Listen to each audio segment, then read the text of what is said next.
Hoje, dia 13/9/2020, 14 horas e 59 minutos, domingo, nós estamos fazendo a revisão do romance do Espírito Shirley, psicografia de Edson Flauzino Sena, e nós paramos na página 12, então vamos ver como que fica.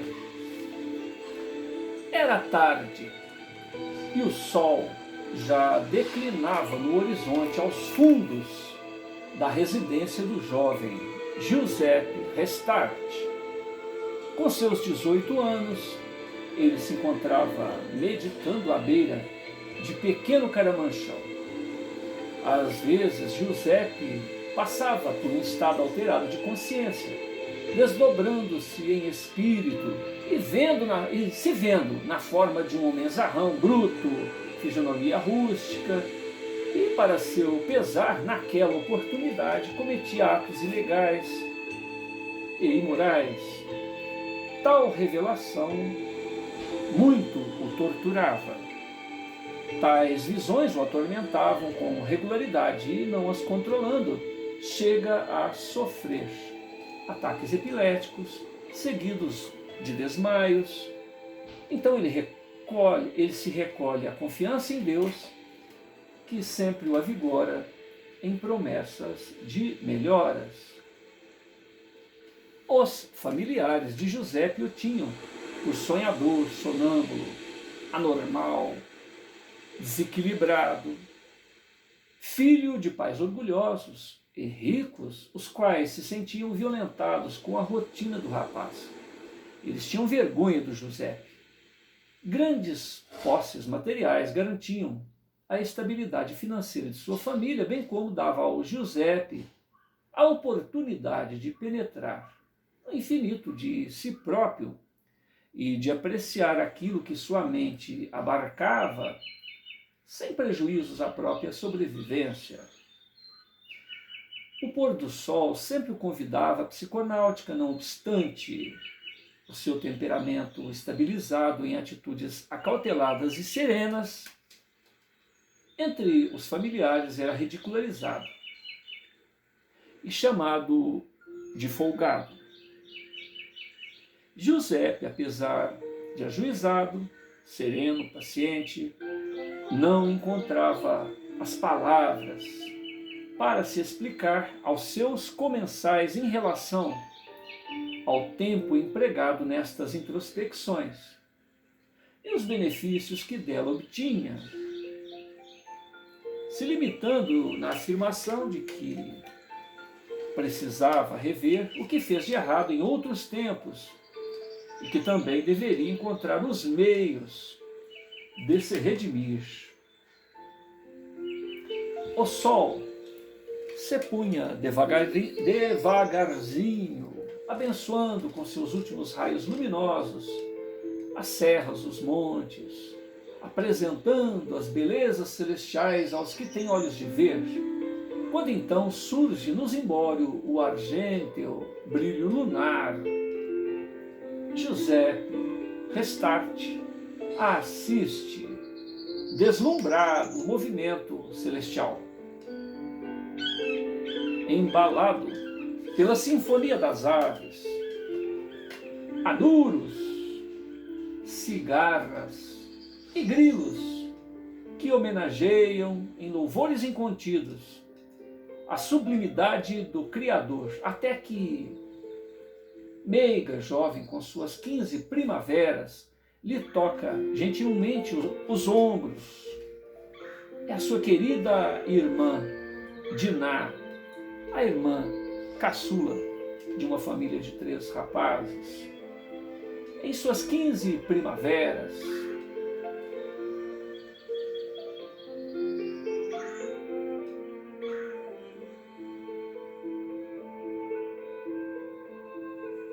Diná compreende e aceita a perspectiva de vida de Giuseppe. Docemente, ela lhe dirige a palavra. O céu está lindo, mano. E parece que você, percebendo a ocasião, iniciou mais cedo a sua peregrinação pelas estrelas. Comovido, Giuseppe desvia seus olhos lacrimosos da abóbada celeste e, fitando a interlocutora, ele comenta: Mana, note a beleza do firmamento. As estrelas viajam, quais anjos de luz, a rasgarem o céu, anunciando o amor entre os homens, distribuindo o sentimento de fraternidade entre os povos, sem limites geográficos, títulos, posses materiais, raças, castas e cores. Eles, os anjos, buscam renovar conceitos de vida, quais os de se ver criminosos e perversos como doentes da alma. Entusiasmado com a sua tese, Giuseppe, com uma das mãos, retribui o leve toque ao ombro da irmã e com a outra aponta para certo sítio na cúpula celeste, dizendo: observe, mana, preste atenção e conseguirá ver. Envolta na grandeza de alma de Giuseppe, ela olha, mas não abarca, não alcança tal deslumbre.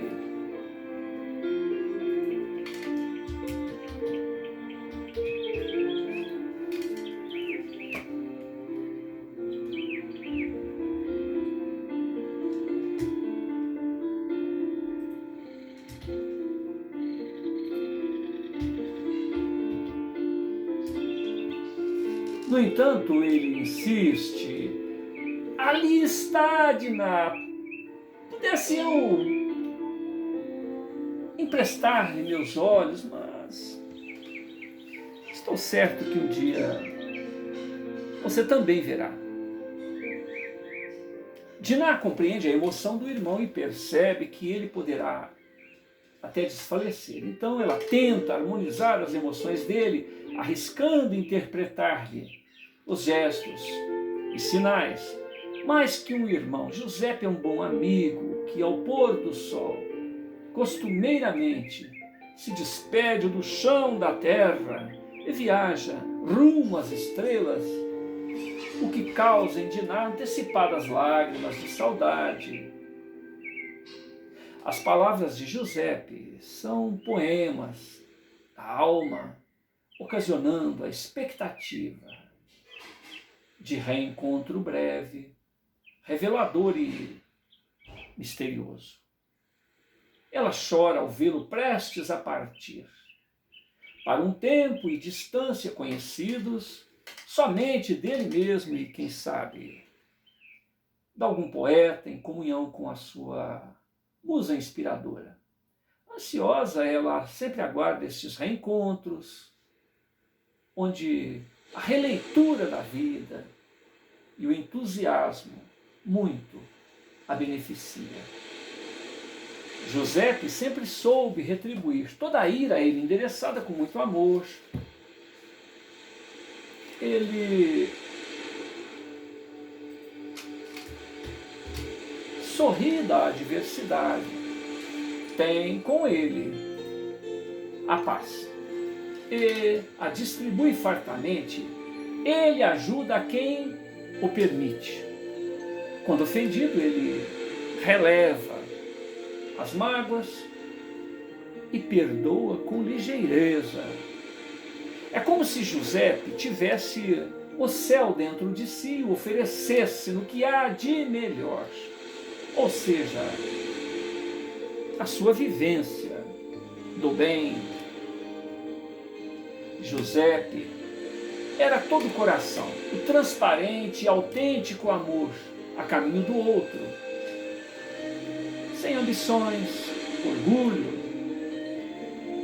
fazendo a outro o que deseja para si mesmo, vivendo o bem e a simplicidade.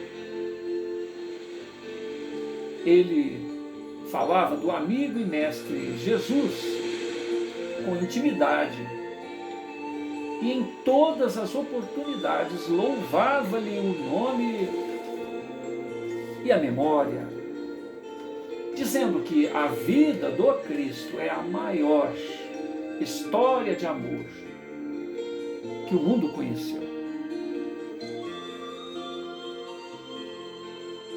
Entretidos, Giuseppe e Diná não perceberam a aproximação do irmão mais velho, Sarvin, que se intromete no assunto em tom de zombaria. Então, sonhador, como lhe parece o céu hoje? Você viu outra figura celestial? Quem sabe não será a chegada do Salvador, retornando do céu para arrebatar os crentes. O primogênito da casa não perdia a ocasião de provocar. Giuseppe perseguia-o sempre a tal ponto de induzir-lhe vertigem somente com a sua aproximação. Sarvin, sabedor disto, implica-lhe o quanto pode até que Giuseppe desfaleça. E ato contínuo, Sarvin comunica o ocorrido aos genitores em tom de enfado. Diná inutilmente interfere nos acontecimentos, enquanto Giuseppe permanece ao solo em contrações musculares involuntárias. Impiedosamente, o irmão mais velho ainda comenta: lugar de doido é no asilo. O primogênito indolentemente vai para o interior da casa, saindo da varanda, abandonando Giuseppe ao solo, enquanto a jovem tenta reerguê-lo. Diná observa impotente o sensível irmão de peito ofegante, garganta seca, coração apertado, olhos brilhantes a verterem lágrimas quentes, quais límpidos e misteriosos cristais, rolando pela face, espelhando o que estagia no íntimo da alma e na vida ao redor. Diná, impotente para retribuir as belas e oportunas palavras que ouviu do irmão, ela simplesmente acompanha aquele anjo a abrir as asas da alma e buscar refúgio em algum recanto dos bem-aventurados. Giuseppe, com a consciência expandida pelo desdobramento do corpo, tinha a informação das razões que moviam aquela aversão por parte de Sarvin, seu irmão mais velho, bem como da tia, a irmã de sua mãe, que ocasionalmente aparece por ali e visita. Tratava-se de compromissos anteriores, onde os feriu gravemente na alma, e por isto Giuseppe teria que superar estas antipatias na presente encarnação, recuperando laços de afeto que por ele voluntariamente foram rompidos. As lamúrias de Sarvin sempre chegam aos ouvidos de Norma, a tia, reforçando sua animosidade para com o rapaz. Instantes após, outros fraternos se reúnem em torno daquele corpo abatido, qual espólio de guerra, um troféu à impiedade. Quadro piedoso é observado pelos presentes, vez que convulsões, gemidos e um princípio de estado cataléptico manifestam-se no corpo do rapaz. Espasmos contínuos e um processo de paralisação fisiológica, até se prostrar inerte. Se o médico fizesse um check-up em moldes populares, atestaria a morte daquele indivíduo por falência cardíaca e respiratória. Grave lição de vida poderia e pode ser auferida aos observadores deste quadro pelas tantas vezes em que Giuseppe foi humilhado em decorrência de seu estado de saúde e cuja calma e autocontrole se mantinham diante do cinismo e da impiedade de seus algozes, os próprios domésticos.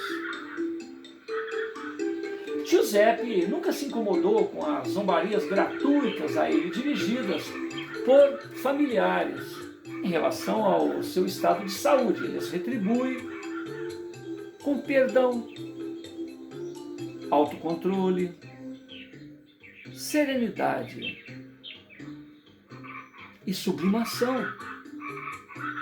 Às vezes, sem as janelas da compreensão da alma, se fica sem entender por quem os sinos celestes dobram entusiasticamente, homenageando os verdadeiros e desconhecidos heróis, almas despertas, perseverantes, que percebem gratamente a solidariedade a verter dos céus em seu socorro, o calor fraternal, as doces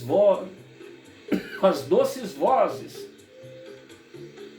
que em uníssono louvam a misericórdia divina, que a todos retribui a possibilidade de se reabilitar junto à própria consciência as situações em que se equivocou e aos corações a quem feriu. Ainda são desconhecidas estas lições para aqueles que rastejam nos primórdios da evolução, mas cujo esforço de si próprios, sob os auspícios da perene, irreprimível e brutal evolução, irão compreender a solidariedade universal e a infinita misericórdia divina.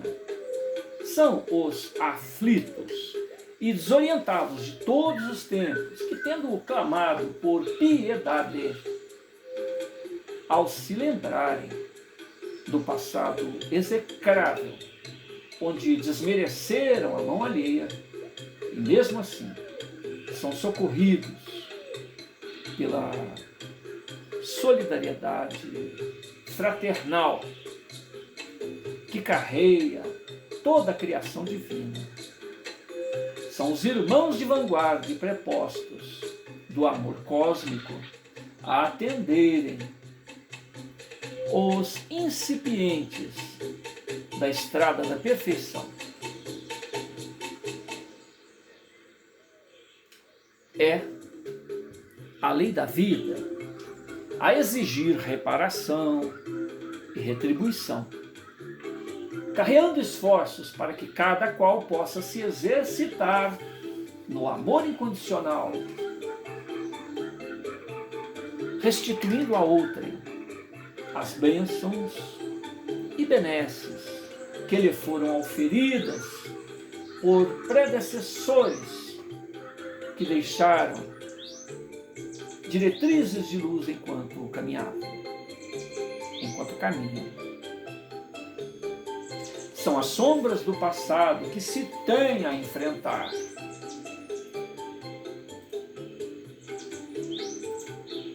As semelhança da fênix, estas sombras ressurgem, incidem e insistem em se materializar ante os olhos extasiados da alma penitente junto à roda do karma.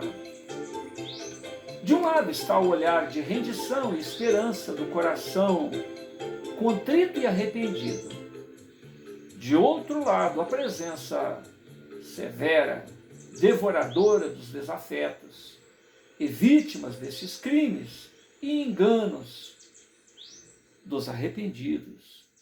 É a evolução anímica, ofertando reparação e o perdão. O algoz é beneficiado pela graça divina e muitas das vezes pelo perdão dos ofendidos. O que o inspira a também se permitir e a outrem que a vida siga adiante em paz e segurança. Compreende que os conflitos e remorsos inúteis apenas paralisam esforços. Ninguém se esquece da experiência e do fato ocorrido, uma vez que a memória deve trabalhar na construção do ser e não na escravidão pela culpa. Há um passado de equívocos. Assim permitindo que uma época nova e bem-aventurada se instale e floresça no coração das almas envolvidas. Arrepender-se e trabalhar. A reparação é o lema de todos os despertos para a estrada da perfeição. Saber onde errou nesta caminhada para não se cristalizar em enganos e seguir adiante em trabalhos abençoados pelo amor. As almas têm mistérios que estamos longe de desvendar. Estagiamos em milênios por sítios evolucionários, dormindo no mineral, sonhando no vegetal, se agitando no animal, até o despertar consciente em a humanidade. Rememorar o que fomos é a retrospectiva do progresso alcançado. Não há monstro desconhecido a ser trancafiado pela vergonha no porão da memória. Monstro alimentado pela culpa. Monstro do qual desesperadamente se aventura a escapar. É o passado que nos permitiu exercitar as faculdades da alma, que nos proporcionou riscos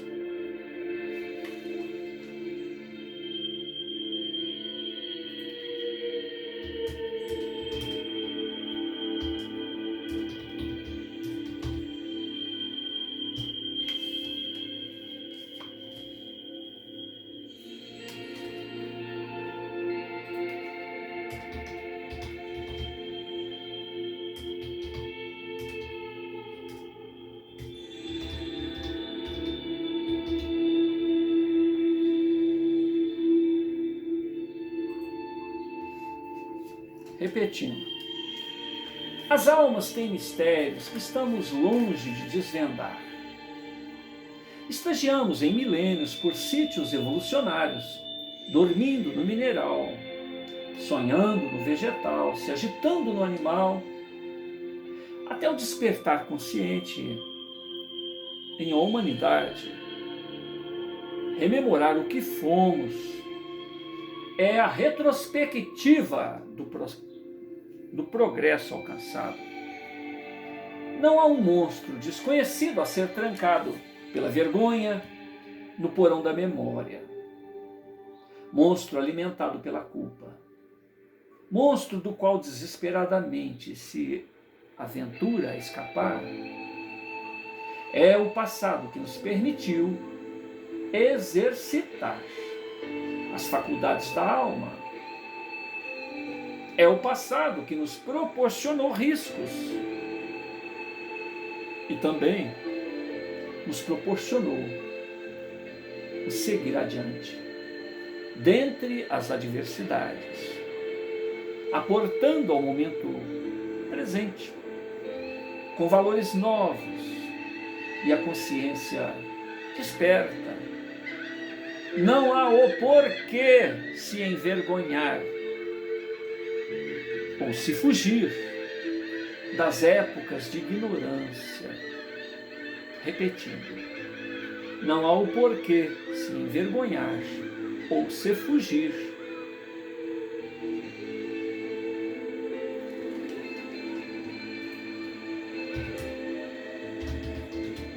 da lembrança das épocas de ignorância. Afinal, tudo foi útil na construção de nosso caráter e lucidez.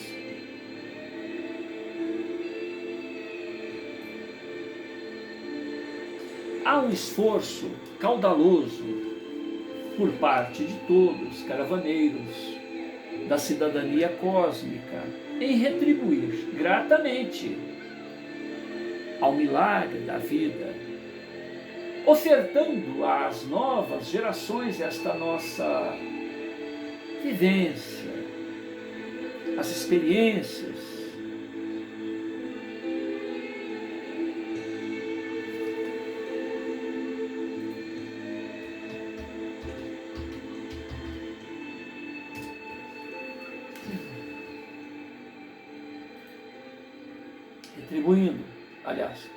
repetindo, há um esforço caudaloso por parte de todos os caravaneiros da cidadania cósmica em retribuir gratamente ao milagre da vida, ofertando às novas gerações esta nossa vivência, atestando as experiências que lograram a nossa compreensão do amar, sem exigências,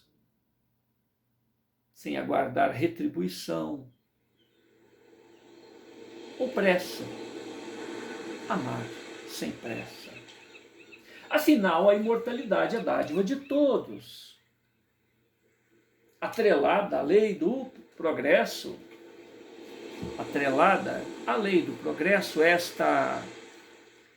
esta ciência anímica é um tribunal às avessas dos moldes estabelecidos pela entre parênteses, justiça do chão da terra, que liberta quando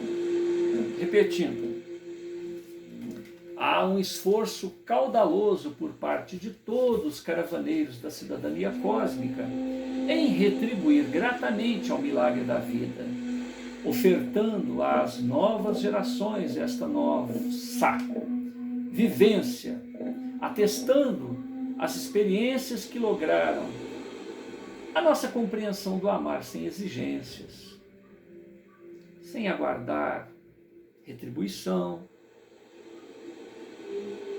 sem pressa. Afinal, a imortalidade é dádiva de todos, atrelada à lei do progresso. Esta ciência anímica é um tribunal às avessas dos moldes estabelecidos pela entre parênteses, justiça, do chão da terra, que liberta o vivente quando se arrepende e se esforça por reparar danos, reatando os laços afetivos rompidos por decisão própria em momentos de infância espiritual. O mal deve ser extirpado certamente. Não puni-lo causa revolta e ainda o mantém. A justiça divina não se recolhe à incapacidade, uma vez que o aprendizado espiritual na escola do Evangelho e a ação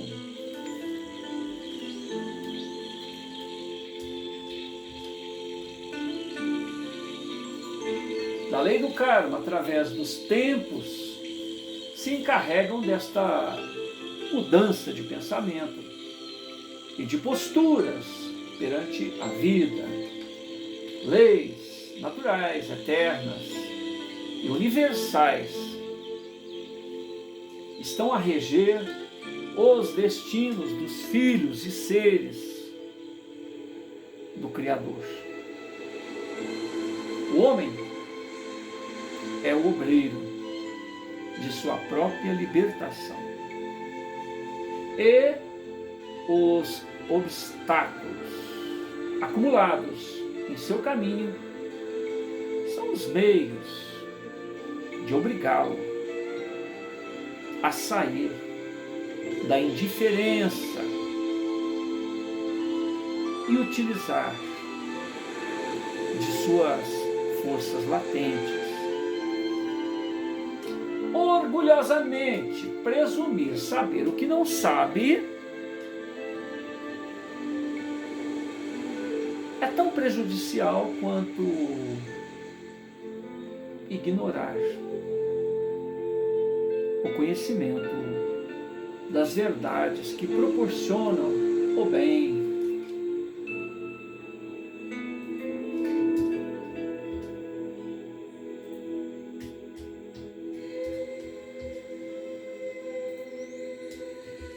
O glorioso progresso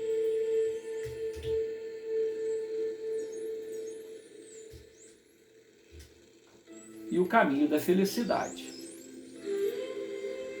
A sabedoria é ter consciência da própria ignorância, ter a mente sempre atenta para as lições da vida. A lei natural fornece o direito natural, decorrente do cumprimento de deveres a reger todo o cosmos.